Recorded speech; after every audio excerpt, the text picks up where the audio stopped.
and welcome everybody from us. I'm going to set a context and an overview for the session and remind you of roughly what we're going to be doing. And I'm going to go straight to slides to do that. We'll probably take about five or 10 minutes to do that. And then we're going to invite you to join us in a mindfulness exercise to sort of take us down to a deeper level. And then we're going to talk about this VUCA world and the psychological needs, which is the focus of the session. And then we'll invite you to join a breakout room and join. I think we're going to do fours, aren't we, Nicola? Threes, fours, or fives, depending on the numbers. And invite you to start talking about this amongst yourselves. So if Anne can keep me disciplined, which is one of her roles, we should get to the breakout within about 20-25 minutes. Okay, and we'll have this, and Anne will lead a mindfulness exercise in the meantime. Okay. So that's the title of the session.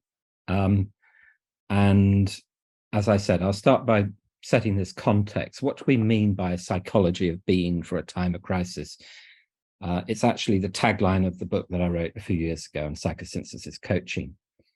And we'll talk about this VUCA world and the psychological needs that are emergent and arising for leaders. Now, the other context, so that's, in a way, that's what we're here to talk about. But the other context, which I'm very glad to hear is in the whole way that EMCC works, is this idea of evoking collective intelligence, activating the hive mind, creating something more than just the sum of our own ideas or opinions or views. So seeing whatever is emergent in our collective consciousness. So we don't really know where this is going to go. We have some ideas, but we're very excited about seeing where the discussion takes us. Okay, and I'm going to give you this overview of the breakouts. So just so your mind can start to maybe connect with some of these key themes and some of these questions. So in the first breakout, we're going to ask you to talk about, I mean, obviously, when you first go into a breakout, you'll say something about yourself and introduce yourself to each other, because this is also a networking opportunity. But then we'll ask you to explore together what psychological or psychospiritual challenges and crises are leaders showing up with in coaching, and how might that be changing over the last 10 years. I'll say a little bit about what we mean by psychospiritual later. And it's up to you to interpret this question in whatever way feels right for you as well. So what is basically showing up in the space for you as a coach, or you as a leader? Could be in an organization, could be in the teams that you work with.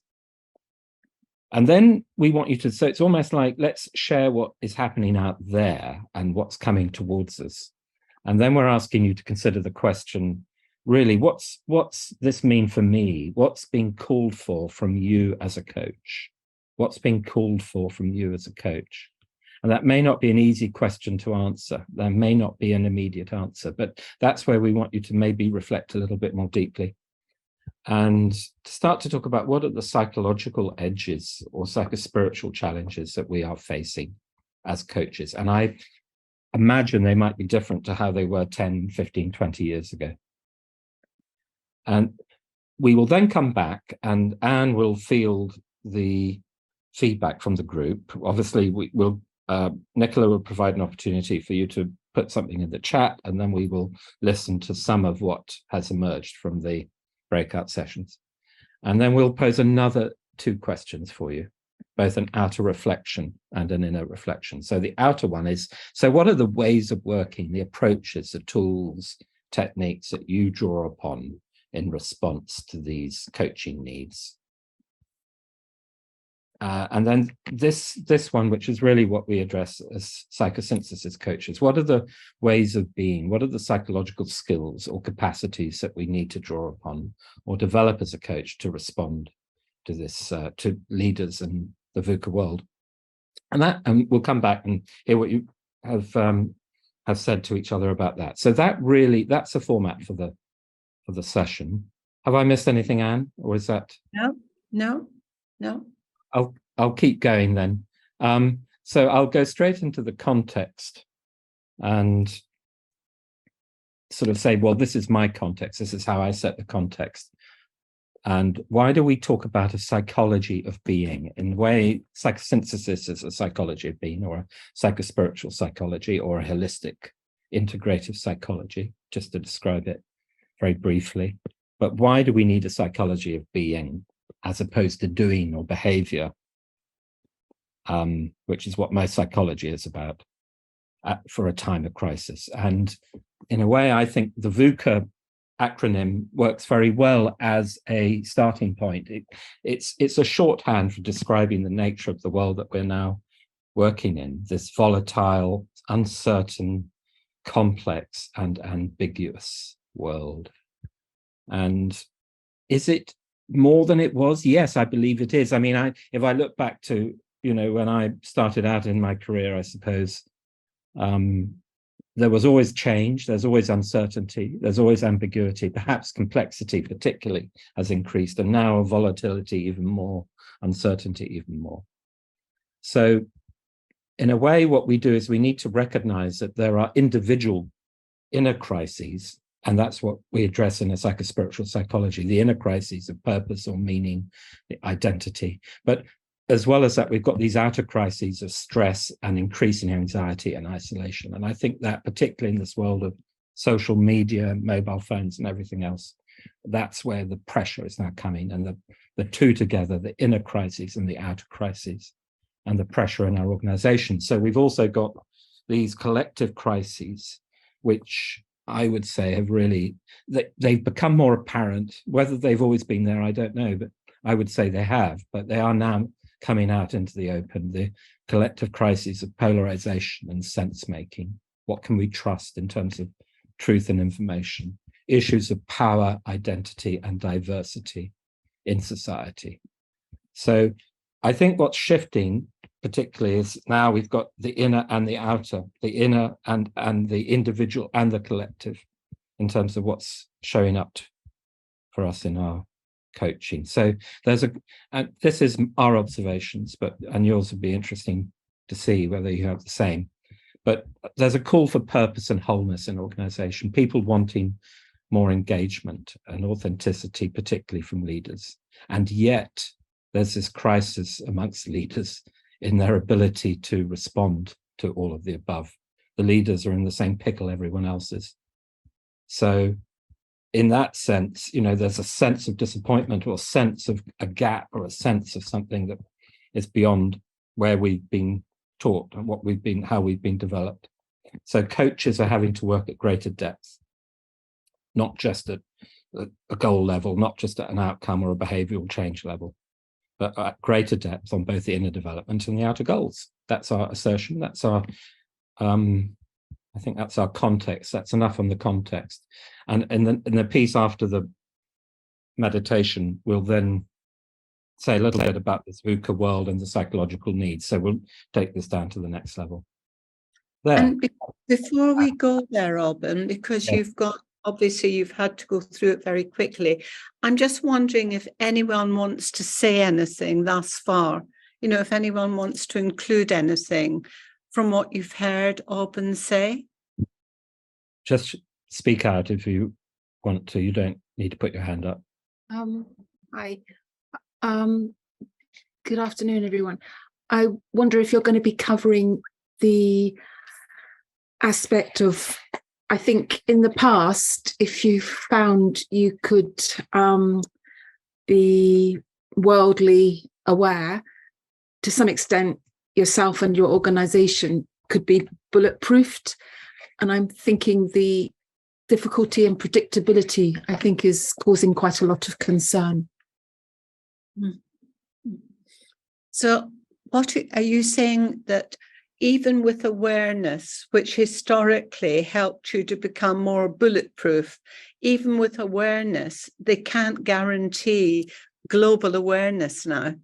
It's not possible. For many reasons, as exemplified in the predictive scientific curves of where climate change would be, 1.5 or more, or unpredictable ramifications of AI, for instance, which are also being debated. Mm. Mm. It's all adding to the unpredictability and uncertainty and complexity, and the inability to even to pretend to be able to forecast what's going to happen now. Thank you very much. We've raised it. So you're adding to the context for the theme, I think. Thank you. Anyone else before we do a mindfulness exercise? No? Well, I think what we're going to do now then is we're going to take you through what is called a mindfulness exercise. Many of you might practice mindfulness yourself, but actually in psychosynthesis, we call it an identification and disidentification exercise. And part of that is that we talk about coaching from the self, but what do we mean by that? What does that say about us? So the mindfulness exercise can actually support us to come back to ourselves, but not in denial of what's going on for us, but actually including all of who we are. So I just noticed Francis has written something, I agree, lost connection with self. I think that that's part of what's going on for all of us at the moment. And as you know, as much as we can come back to ourselves, that's the place that we can go to in order to manage some of this unpredictability that Aubyn is pointing to. So as a way of going into this, if you're willing, just sit back in your seat or wherever you are. And if you're willing, close your eyes, or if not closing them, just cast them downwards so that your focus begins to go inwards. And take a couple of deep breaths. For some of you, your day might have begun some hours ago and you've already taken on a lot from your day. So just begin to focus on your breathing. The in-breath and the out-breath.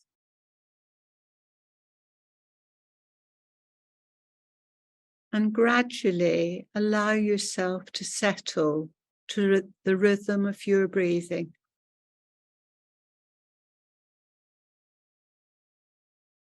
And with the in-breath, just include how you are in your physical body today.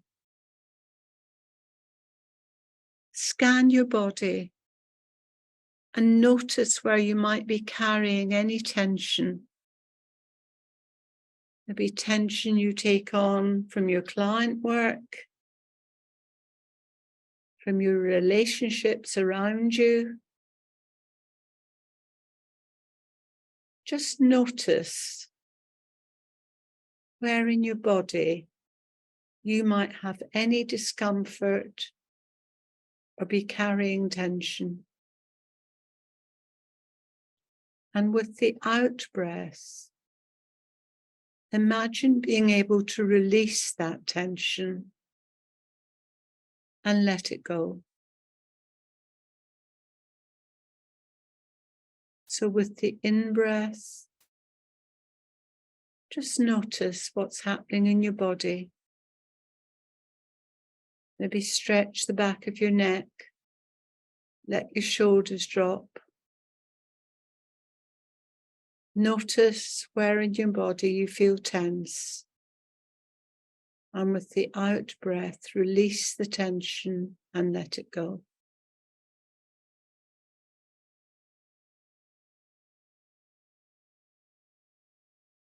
And going back to the breathing in and the breathing out.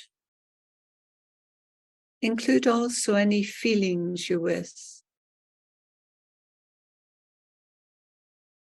Notice the whole range of feelings that are available to you. From sadness to joy, to anxiety, to fear. Just notice all those different feelings.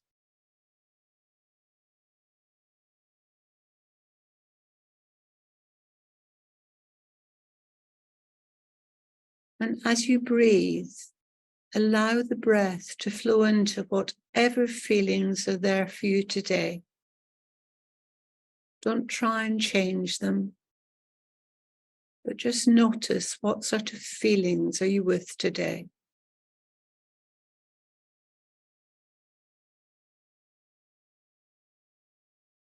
And then with the out breath, release the feelings, whatever they are, and let them go.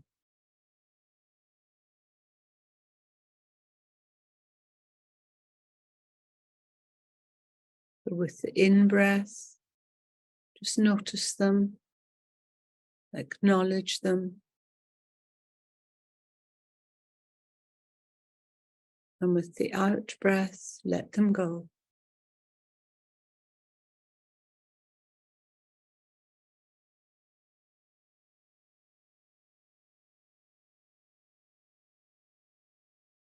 Going back to your breathing. Finally include into your awareness your mind and your thoughts. Just observe this amazing mind and all these thoughts that come in and out of consciousness. See the thoughts as though they were leaves on a stream. And with the out breath, release them.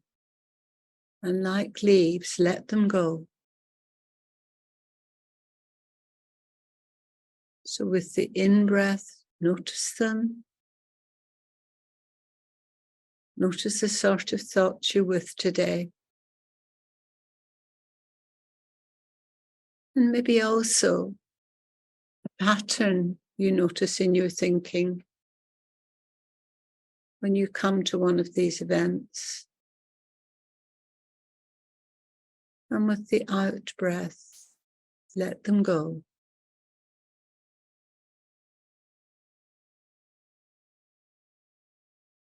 And then affirm inwardly, I have a body,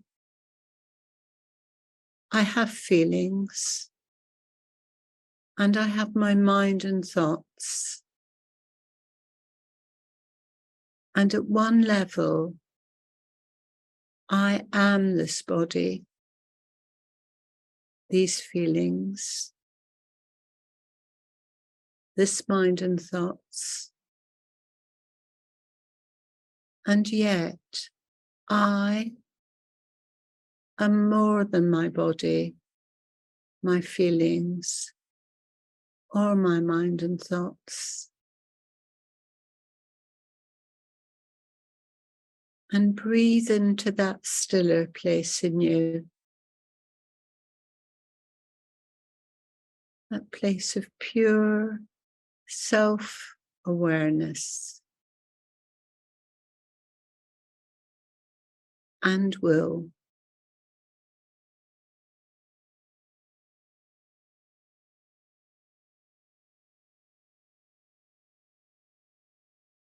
That stiller place of self within you.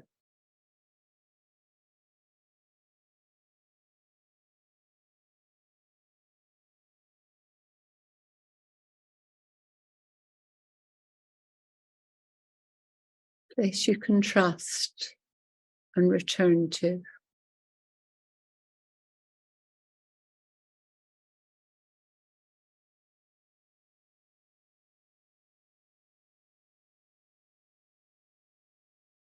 I invite you to identify with that stiller place of self and will as we take on the rest of the session. When you're ready, just let go of your reflections. Bring your awareness back to sitting on the chair wherever you are. Hold on to that place of self within you. When you're ready, just open your eyes.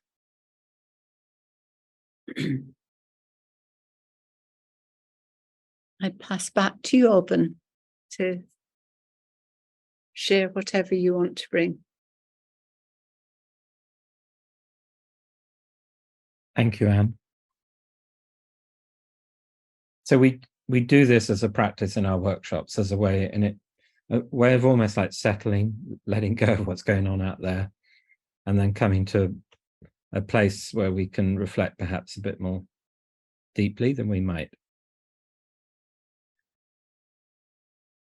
So with that, we've kind of set the context, and I'm now going to just give you a little bit more around the VUCA world and what we mean by the psychological needs that it evokes, just to help you in the discussions that we're going to then have in the breakout groups. So I'm just going to go back to the slides.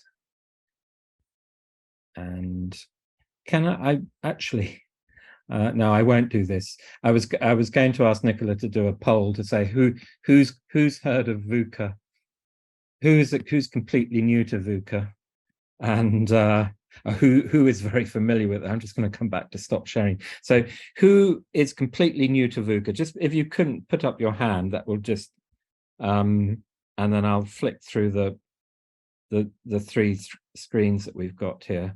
Who is Gunab, Anne, and Katie. Yeah, I think some people are completely new to it, but must have been intrigued enough to come here to find out more. Who is very familiar with it and uses it in their work, in their language, in their coaching as a shorthand? Yeah, in fact, some of you got two hands up. So, and we're not going to go into a discussion, but I'm hoping that you find it a useful term and shorthand. Okay, great. Okay, thanks everybody. So we're getting some, and can I also just, while we're at it, actually, just to ask who is completely new to psychosynthesis and has never heard of psychosynthesis? Anyone? Okay, so got one or two, and got a few here. Okay, great. And I know there are some people who are very familiar with it because I recognize you from our training programs. And I imagine some of you have heard about it, but maybe might be interested in learning more and how we apply it in the coaching context. Okay. And with all of that, thank you. Let me now introduce a definition of VUCA. It's by someone called Turnbull. It was written in 2017 in a paper about leading NGOs in the VUCA world.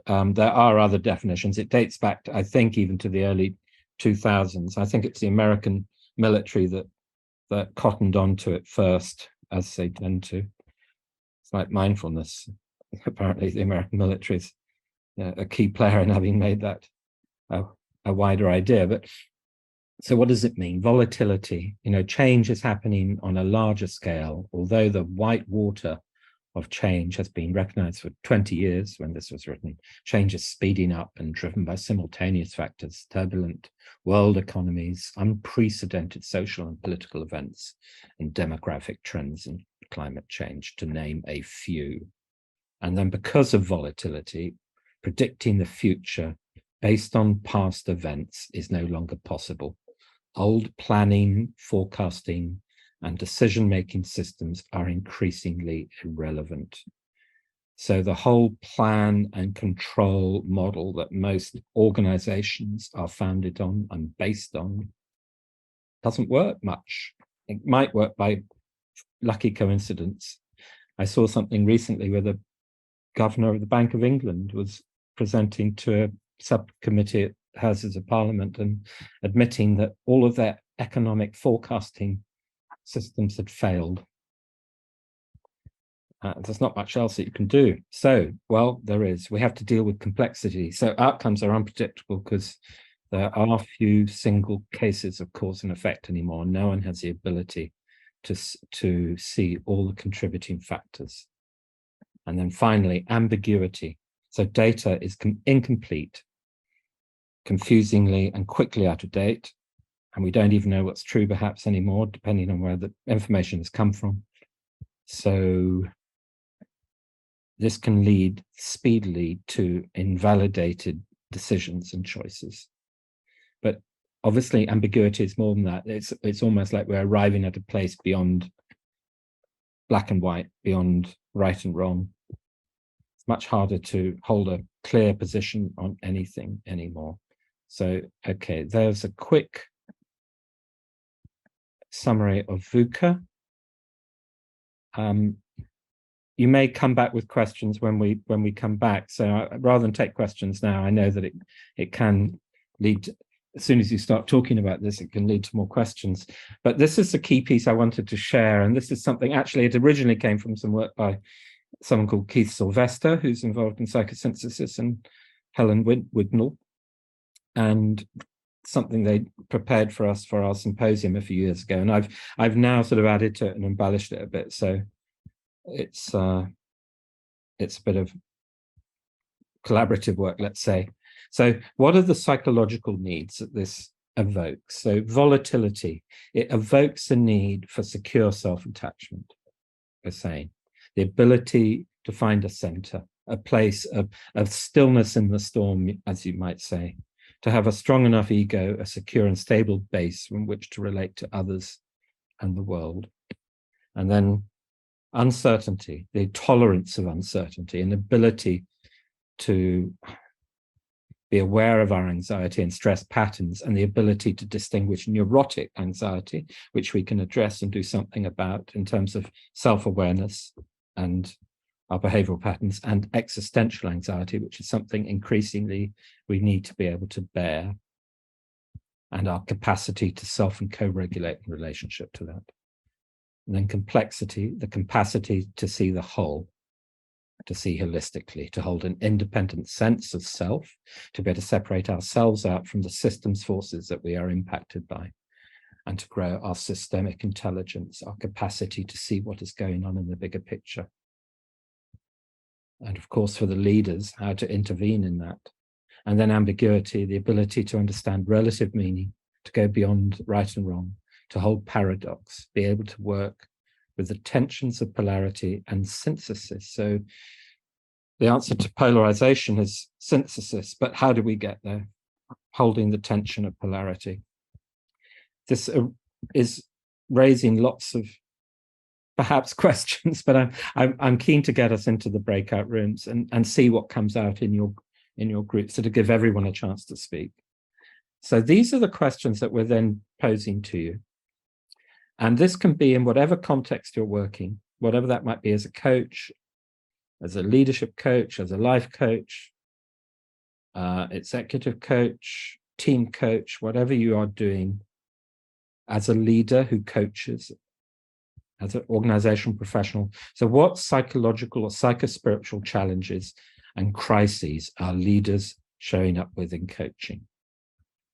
How might it be changing? So that's our outer inquiry. And I'm going to invite you to maybe spend 10 minutes doing that. And maybe we'll let you know when 10 minutes is up. But then maybe just to switch inwardly. So what's been called for from you as a coach? When I say what's been called for, perhaps what's been called for is a capacity to also to tolerate and to deal with some of these psychological implications and impacts. But we'll see what you come up with. What's been called for, and what are your own psychological edges and challenges? Welcome back, everyone. You've all been transported by magic. We've got about 5 minutes that we'd like to hear from you, either through the chat, but preferably speak out. And then Aubyn's got a little bit more that he's going to offer you, and you'll have an opportunity to go back into groups again. But let's hear anything come out of your conversations with one another that you'd be willing to share with us. Any insights, learnings, questions, challenges, anything that you'd like to bring? Yes, so just the group, I'll go into camera very quickly. The group that we were in, so the things that we came up with, there's definitely a move towards a lot more discussion around imposter syndrome. Do I actually fit in here? There's a much greater understanding, acceptance around neurodiversity. And just with the way things like the banks are collapsing, and where they used to be the bastions of sort of society and strength and maybe sort of structure in that thing, where they now can't even predict the future, and that means we're starting to struggle, see people struggling more and more around sort of what does the future hold for us, because the world's changing at such a rate of knots and so radically as well. So that was a lot of the discussion that we had. So, Paul, are you saying what does the future hold for us as coaches? Well, the discussion was more around the people that we are coaching. Right. Was what is they coming up with those kind of problems or those issues, but that applies to all of us. So whether you're an individual or a coach, I think it's a struggle that we're all facing in terms of how do we face the future moving forward? What is going to be our moral compass? What is it that we're going to be that you sort of will look at and say, okay, that'll be around forever, like banks or like the monarchy, that'll be around forever. And now all of a sudden those things are not, they're not what they used to be in that. So what is it that you're going to hold on to that gives you a sense of stability and structure in life? And I think it's a great question because, you know, as trainers of coaches, a lot of them are saying, well, where will I get work?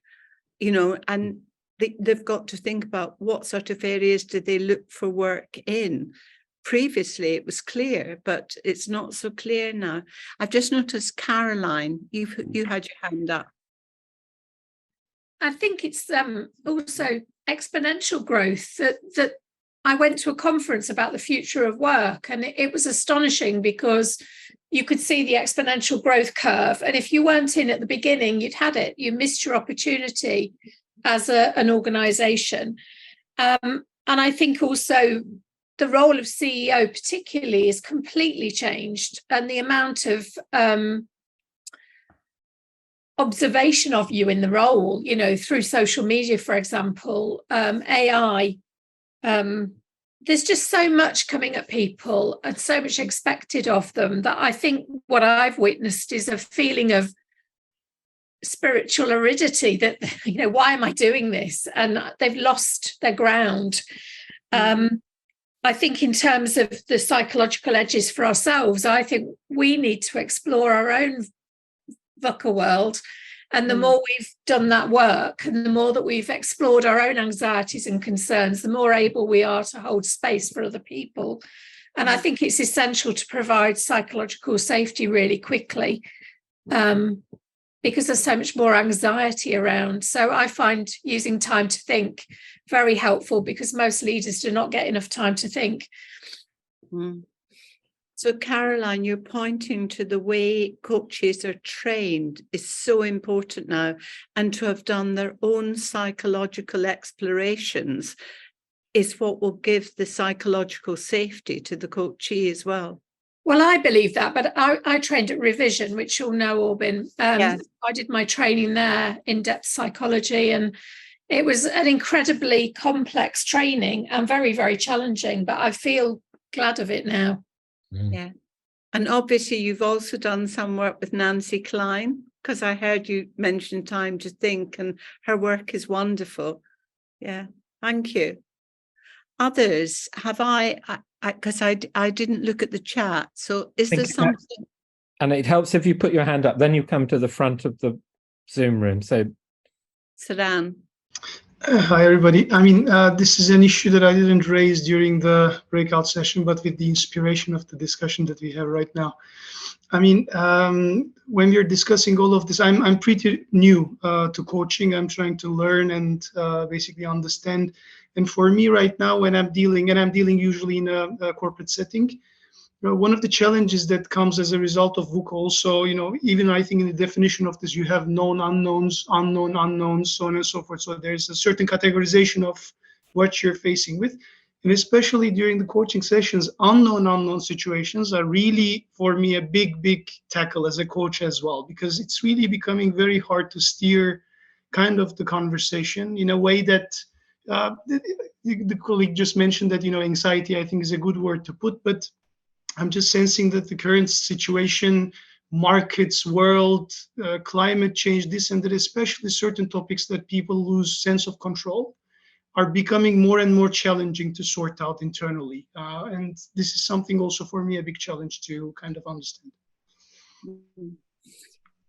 Thank you. So you're talking about the anxiety that's present, both the neurotic anxiety and a recognition of the existential anxiety that's available, which of course is affecting us as coaches as well.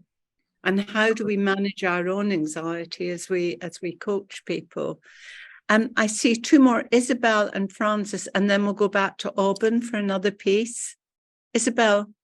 Hi, thank you very much. In our quartet, we talked about the speed needed to adapt to more uncertain times, and also the need for a collective purpose. One of our members said, who do I have to serve? Who do we serve, rather than a mission centered on broader goals, more centered on serving? We also talked about going from hierarchy to vulnerability, and the need of safe places, to create safe places. And from the perspective of mindset, which is my area of research, what is the mindset for sustainability?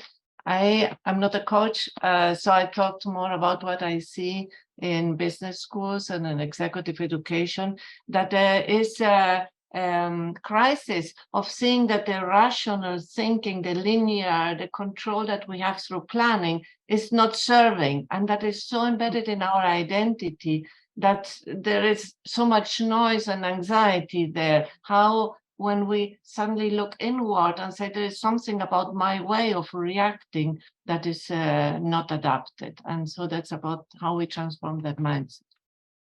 I think that's why, in some ways, all business schools, all leadership training in business schools needs coaching, so that people that are there doing those courses can actually get an opportunity to look at, what is my deeper purpose in my life? If I want to be a leader, what is the context? Who and what am I serving? I think that's what you're pointing us to, Isabel. Francis, let's have you, and then we'll go back to Aubyn. Yeah, just one kind of build on that, really. I notice in the coach training, what is coming out in our market is a lot more solution focused, positive psychology, resilience, growth mindset. It's all, wrote a paper on this with a colleague, it's all kind of battlefield medicine. So it's the opposite of going deeper, and it's putting plasters on the anxiety that people feel in response to what they're experiencing.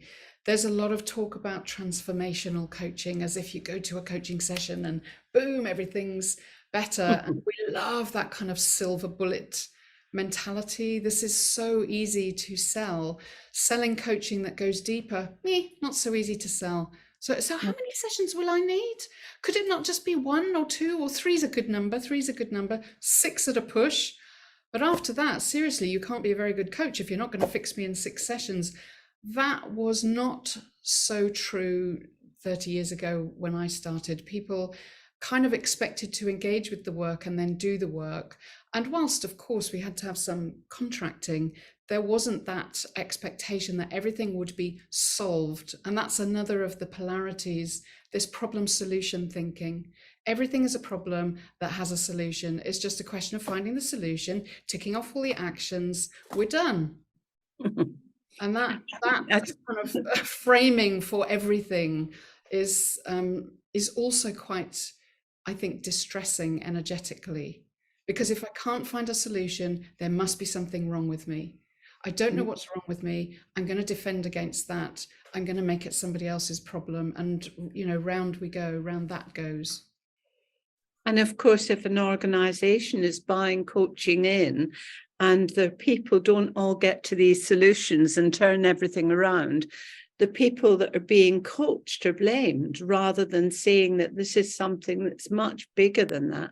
I think it's what Saran was bringing in as well, that as the coach, you're having to suffer huge unknowns, you know, the actual helping the coachee to live with the not knowing and trust that something will emerge, but we don't know what it might be yet. So, Aubyn, I'm going to hand things back to you. Sue. Sorry, was there one more? No, it was Sue was talking about how we're being challenged by speed and targets. And I think that it's true. It's what Francis was bringing in as well. It's part of a theme that everyone's bringing in. I call it Botox coaching. You go to the coach, you get all your wrinkles removed. You go back 6 weeks later to get them removed again, like an injection for everything, a pill for everything. Sorry. I just think you said it so well, Francis. I really appreciate the way that you've encapsulated, I think, the challenge and in the way you've talked about it. You know, we have to, you're holding the very problem, which is the tension we have to hold and not be able to solve. And it's only when we stay long enough with the tension and what it is that's showing up, and then the disparity perhaps between the expectation of the coachee or the leader and the pressure that they're under and the time poverty that they experience, and then what is really needed and what it's really going to take for them to develop the psychological capacities and skills to be able to do this work in their own organizations. It's all part of the conundrum and the paradox. And in a way, I think we've got really, everyone who shared there actually contributed to really painting an experience of what it is like to work out there at the moment. And in a way, you know, it's funny because having said that, this next breakout, we're kind of moved to, okay, so what actually can we do? How do we be? How do we know what can we do and how do we be? And I think the point you've made, which is the difference between, so the what can you do can either fall into that battlefield medicine camp. So we can all do, you know, mindfulness, we can all do, you know, co-regulation exercises, and some of that's important, and to do some of that, sometimes that's what's needed when someone comes in the room. And what else can we do to help develop these capacities at a deeper level? And then also what has been called for from us in terms of how we are with our coaches in order to change the context, in order to help them actually bear what it is they need to do. Ibrahim, do you want to share something, please? Just share my opinion about solution focus. Solution focus, of course, in solution focus principle, we have to stay on surfaces, but that doesn't mean that we are avoiding to talk about problems. When the client brings problems, we listen, but we are not focusing on the problems. If you focus problems grows. So, and the deeper issues, I am solution-focused practitioner, and clients bring very deep issues and deep psychological problems.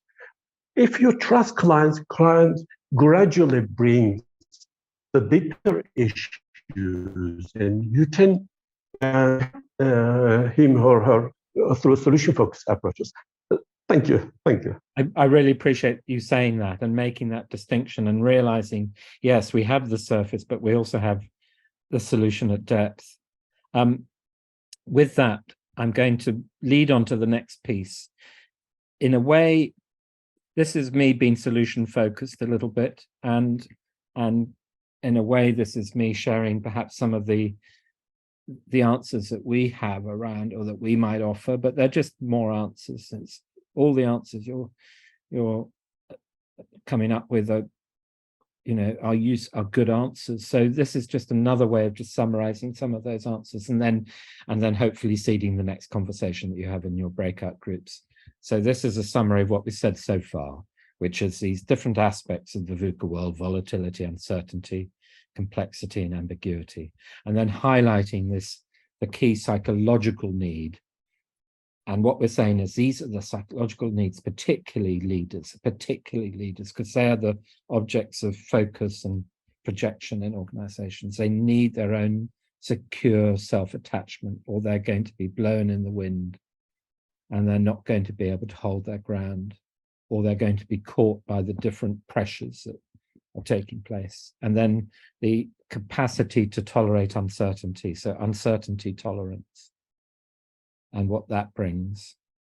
and then systemic intelligence and polarity tension. So what I'm going to offer here is just by example. These don't match up necessarily as simply as this, but this is just an example. So these are some of the areas of development that we then work around as coaches, as depth coaches.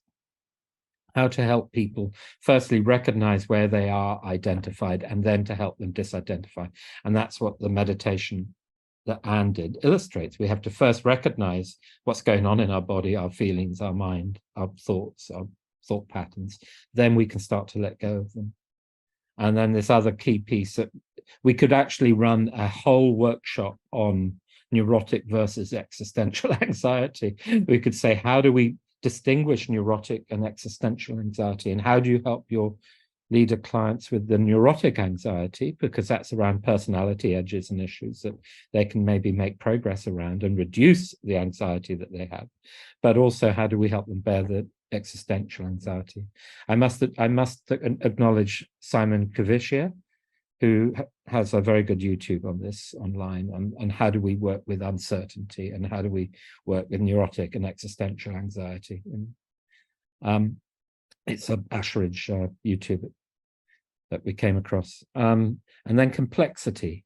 How do we, and there's an interesting piece here around, I believe, the key to being able to work with complexity, being able to perceive what's going on systemically, is our capacity to develop our abstract or intuitive mind, or holistic, but we might call it holistic mind. Who's familiar with the work of Ian McGilchrist as a matter of interest? I don't know whether I can see anyone, but he talks about the different brain hemispheres, and he talks about the right brain hemisphere as the capacity for intuitive and holistic mind, and it's our ability to be with and to see what's going on, rather than trying to analyze, which most complexity is beyond. And then synthetic and paradoxical thinking, which is our capacity to hold the tension of these opposite, and then see what might emerge that transforms or goes beyond them.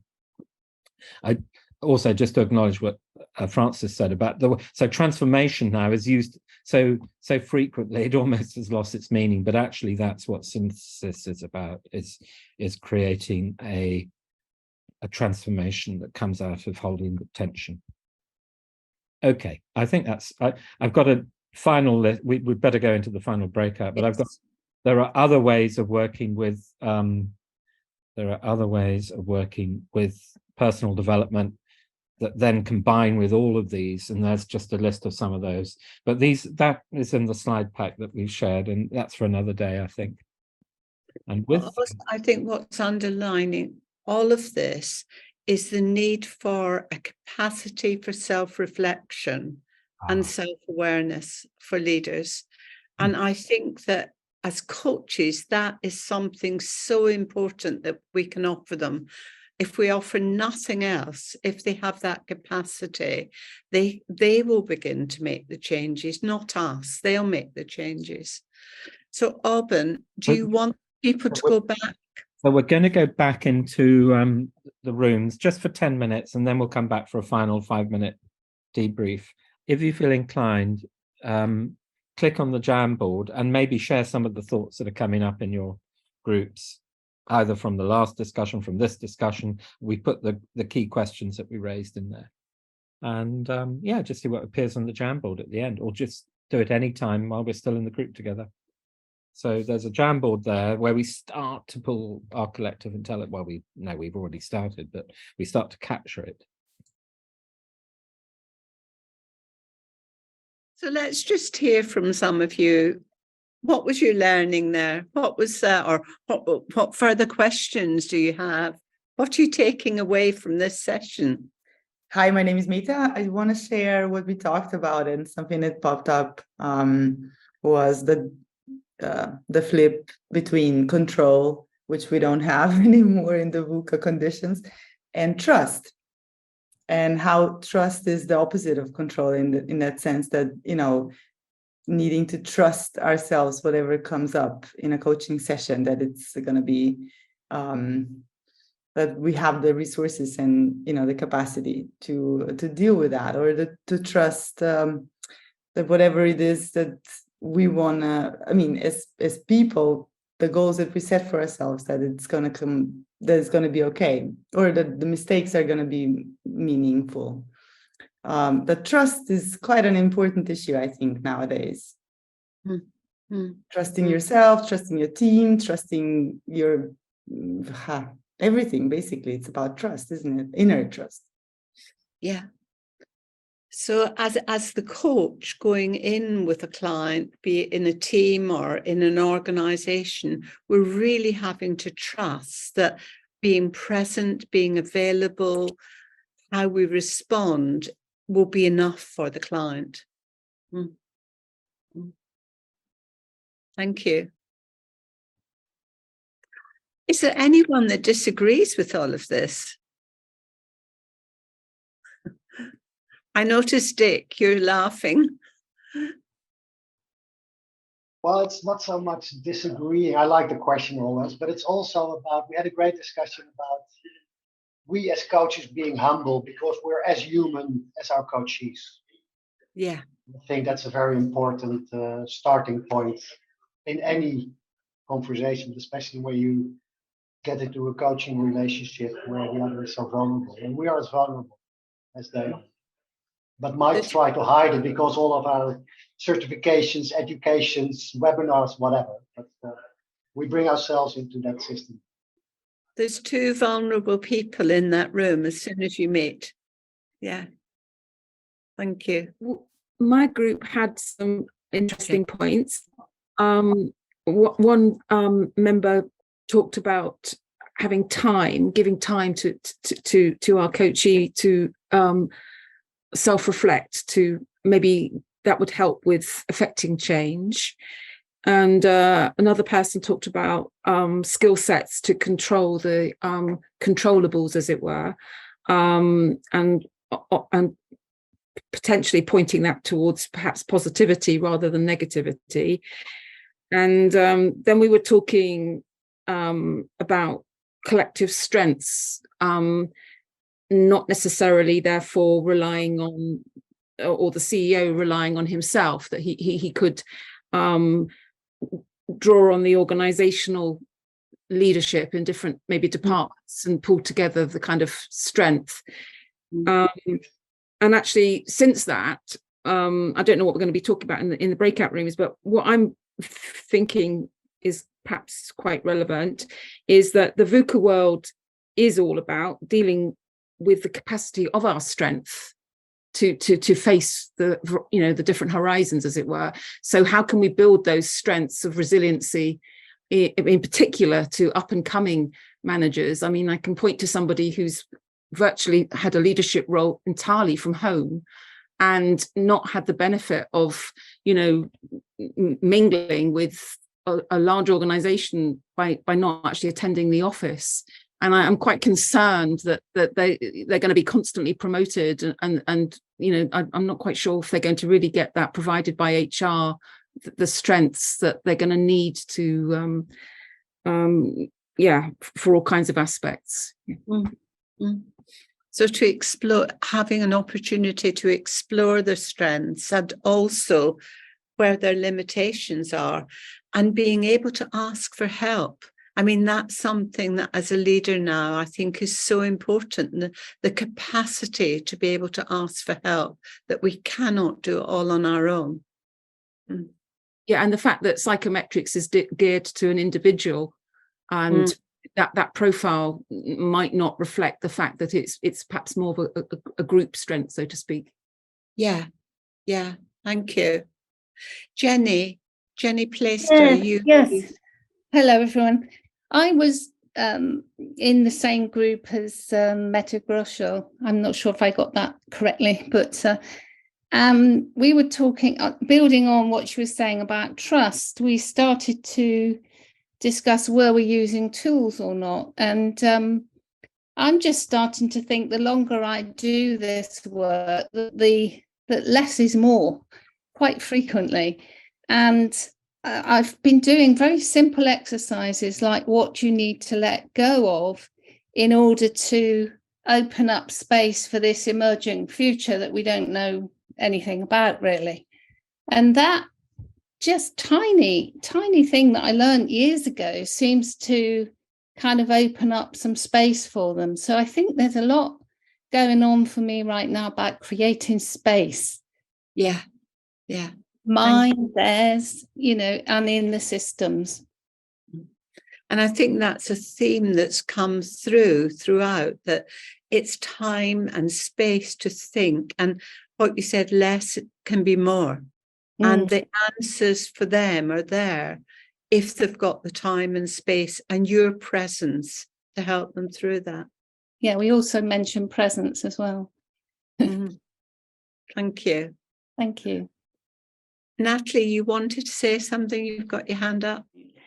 Yeah, because you mentioned about asking for help. So I think although it wasn't phrased in these terms in our group, I kind of feel like that's what was being talked about. There was something about knowing your own boundaries, and knowing where, the difference between, coaching and therapy. So I think there was comments around, some of the language and feeling like, are we dipping into therapy here, and where's the boundary, and kind of knowing where, okay, this is what I do and I'm comfortable with, and this is when I need to refer you on. So having, also, they're tools, they're not necessarily tools that you use in the coaching session, but, having tools as in knowing what else is available and when to point somebody to somebody else. It just felt important to mention. Thanks, Natalie.